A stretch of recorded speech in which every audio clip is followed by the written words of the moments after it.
ఈ gift box ఏంటి? మీకే ఎవరైనా గిఫ్ట్ పంపించారేమో మేడం.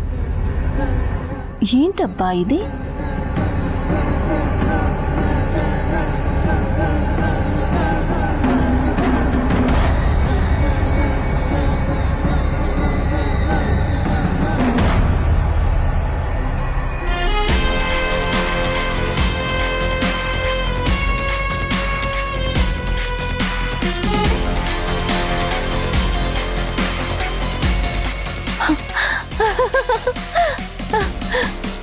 బార్బీ, చూసావా నా పట్టి?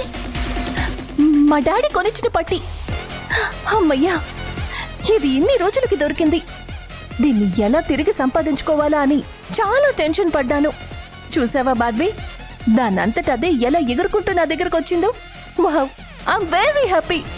నాకు చాలా సంతోషంగా ఉంది.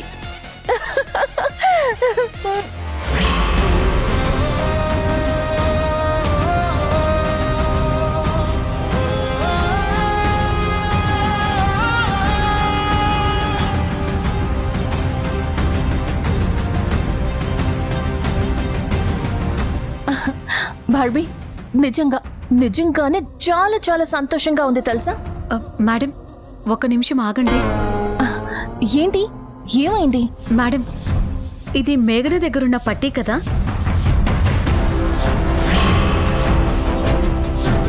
ఈ పట్టీ మేఘన దగ్గరే ఉంది. మేఘన దగ్గర నుంచి మీరెన్నిసార్లు తీసుకోవాలని ప్రయత్నించినా మీ వల్ల కాలేదు. ఇప్పుడు అది డైరెక్ట్గా మీ దగ్గరకు వచ్చింది. ఇది మీదని తెలిసి కావాలని మీకు గిఫ్ట్గా పంపించారా? ఎస్, అవును.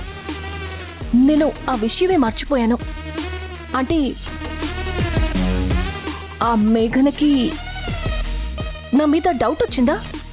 ఆరోహి, ఆ రోజు అత్తయ్య వాళ్ళు గుడికి వెళ్ళినప్పుడు నేను ఒంటరిగా ఉన్నానని ఇంట్లోకి వచ్చి బామ్మగారి గదిలో నుంచి డబ్బులు తీసేసి ఆ నింద నా మీద వేసి వెళ్ళావు. అప్పుడు నీ కాలి పట్టి మిస్ అయితే అదెక్కడ నా కంట పడుతుందో అని వెతుక్కుంటూ వచ్చావు. ఇప్పుడు రెడ్ హ్యాండెడ్గా దొరికిపోయావు.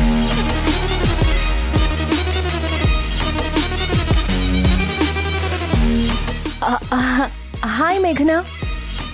అరే, ఇది ఇక్కడుందా?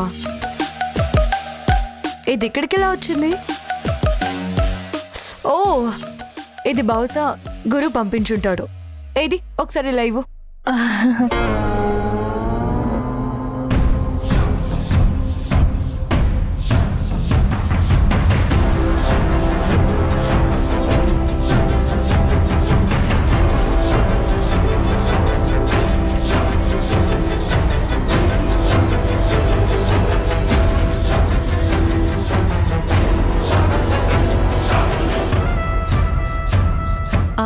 ఓహో, ఇది మీకోసం వచ్చిన గిఫ్టా?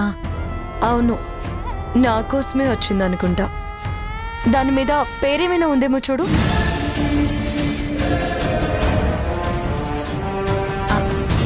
అబ్బే, ఎలాంటి పేరు లేదు కదా, పేరు కూడా లేదు.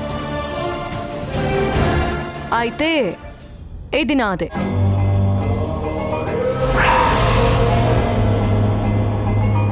నీకు గుర్తుందా ఆరోహి, ఆ రోజు మా ఇంట్లో ఇది టేబుల్ మీద ఉంటే దీన్ని నువ్వు తీసుకోవాలని ట్రై చేశావు. ఆ రోజు నేను అబ్జర్వ్ చేశాను. ఇది నా పట్టినే.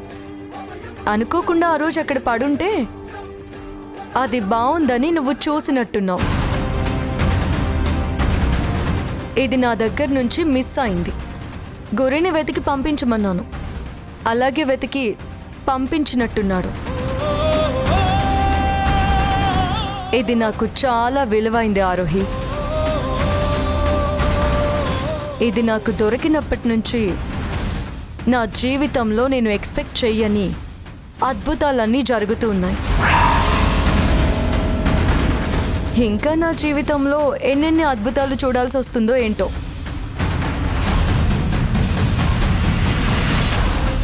మేఘనా, ఆ నందు కేసు ఎంతవరకు వచ్చింది? దాని గురించి నువ్వు బాగా ట్రై చేస్తున్నావు కదా. అదంత ఈజీ కాదులే ఆరోహి. ఎందుకు కాదు? ఒకవేళ నీకేదైనా హెల్ప్ కావాలంటే చెప్పు, నేను చేస్తాను. తప్పకుండా నీ హెల్ప్ కావాల్సి వస్తుంది. అవసరమైనప్పుడు అడుగుతాను.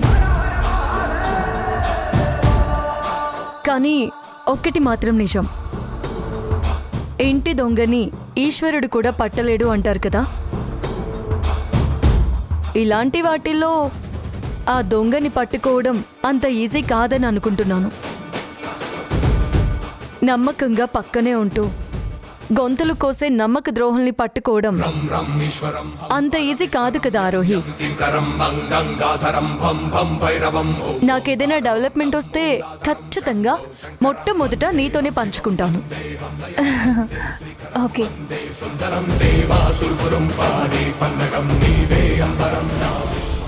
చూసావా సులోచన, వాళ్ళలో ఎంత మార్పు వచ్చిందో? అవునత్తయ్య, వాళ్ళలో చాలా మార్పు వచ్చింది. ఆ మార్పుని నేను గమనిస్తూనే ఉన్నాను. చూస్తూ ఉండు. ఈ మార్పు ఇలాగే తీసుకెళ్లి చివరికి ఆరోహికి నందుకి పెళ్లి చేసేదాకా తీసుకువెళ్తాను. వాళ్ళిద్దరికీ పెళ్ళైపోయిందంటే నా బాధ్యత తీరిపోతుంది. నీ గుండెల మీద ఉన్న బరువు కూడా తీరిపోతుందిలే. వాడు ఇలాగే 4 రోజులు నవ్వుతూ కనిపించాడంటే నీ మనోవ్యాధి కాస్త తగ్గిపోయి నీ మొహంలో కూడా కాస్త సంతోషం కనిపిస్తుందిలే. అత్తయ్య, మీరు అనవసరంగా ఏవేవో ఊహించుకుంటున్నారు. ఏంటే నువ్వు మాట్లాడేది?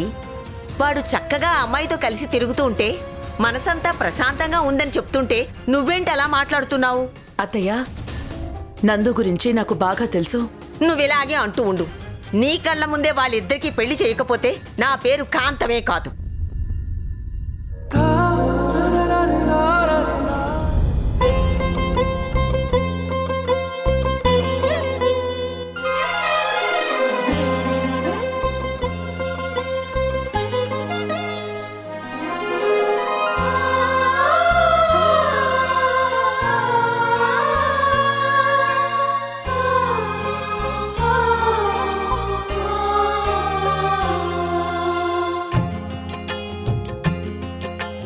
తెంచుకుంటే తెగిపోతుందా దేవుడు వేసిన బంధం?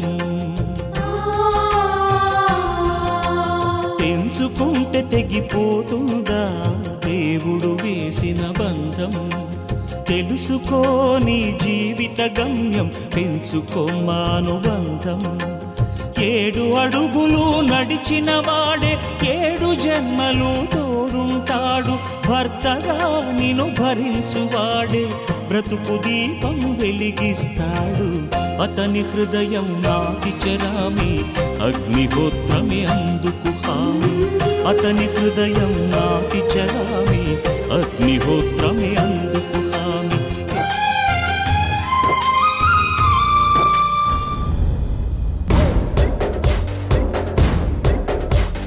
చూసావా బార్బీ, ఇద్దరి మధ్య ఇంకా కెమిస్ట్రీ నడుస్తున్నట్టు అనిపించట్లేదు.